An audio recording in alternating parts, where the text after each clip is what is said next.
Assalamualaikum warahmatullahi wabarakatuh. Perkenalkan, nama saya Zara Nabila dari Prodi Perpajakan dengan NIM C0D024011. Di sini saya akan menjelaskan pemotongan PPh pasal 4 ayat 2 final.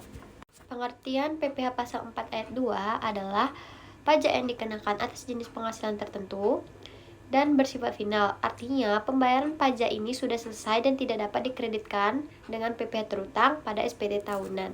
Nah, di sini ada objek pemotongan PPh pasal 4 ayat 2, yaitu pertama, bunga deposito dan tabungan serta diskonto serta Bank Indonesia atau SBI.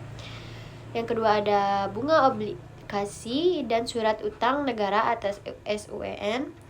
Yang ketiga ada hadiah undian. Yang keempat ada penghasilan dari transaksi saham dan sekuritas lainnya serta transaksi derivatif di bursa.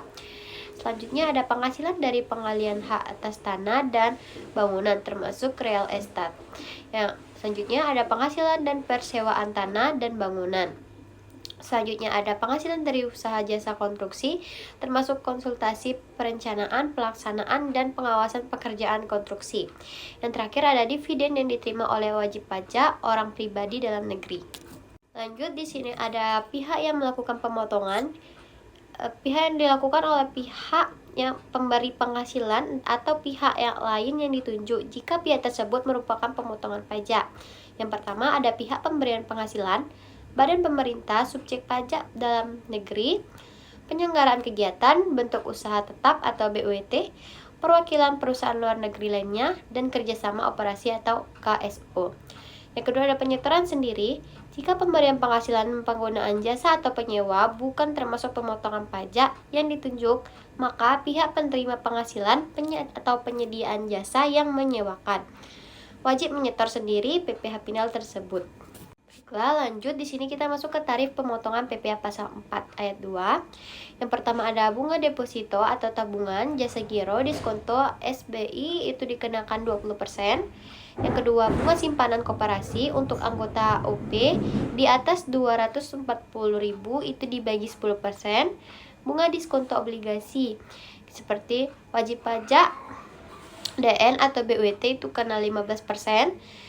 Wajib pajak LN non BUMT itu 20% sesuai P3B. Yang ketiga ada reksadana itu 0% dari tahun 2009 sampai 2010. 5% itu dari 2011 sampai 2013. Nah, 15% 2014 sampai berikutnya. Yang keempat ada dividen OP dalam negeri itu dikenakan 10%. Yang kelima ada hadiah undian itu dikenakan 25%. Yang terakhir ada kontrak berjangka di bursa itu dikenakan 2,5% dari margin awalnya. Terus ada penjual saham, saham pendiri itu dikenakan 0,5%, bukan saham pendiri itu dikenakan 0,1%. Persewaan tanah atau bangunan itu dikenakan 10% dari jumlah bruto. Pengalihan hak atas tanah dan bangunan umumnya 5%. Rumah sederhana atau rusun sederhana itu dikenakan 1%. Kepentingan umum itu 0%. Dan lainnya itu dikenakan 2,5%. Penjualan saham oleh perusahaan modal Ventura itu dikenakan 0,1%. Di sini ada batas waktu penyetoran dan pelaporan. Penyetoran PPh dipotong oleh pemungut pajak paling lambat tanggal 10 bulan berikutnya setelah bulan pembayaran atau terutang penghasilan. Yang kedua ada penyetoran PPh sendiri itu oleh wajib pajak paling lambat tanggal 15 bulan berikutnya setelah bulan penghasilan diterima atau diperoleh.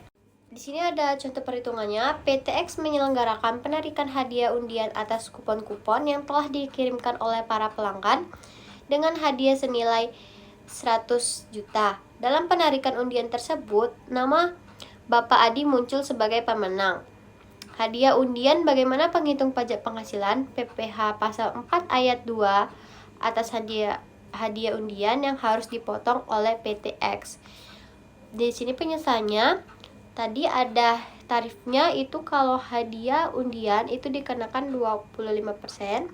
Jadi 100 juta di 25% ini dikali dengan 100 juta maka hasilnya dapat 25 juta. Baiklah, sudah di tahap kesimpulan, PPh Pasal 4 Ayat 2 merupakan ketentuan yang mengatur pemungutan pajak penghasilan yang bersifat final atas jenis-jenis penghasilan tertentu. Pajak ini dianggap sebagai pelunasan akhir sehingga tidak dapat dikreditkan kembali dalam SPT tahunan. Penerapan sistem final ini bertujuan untuk memberikan kemudahan, kesederhanaan, dan kepastian bagi wajib pajak dalam melaksanakan kewajiban perpajakannya. Selain itu, ketentuan tentang batas waktu penyetoran dan pelaporan juga telah ditetapkan secara jelas untuk menjaga ketertiban administrasi perpajakan.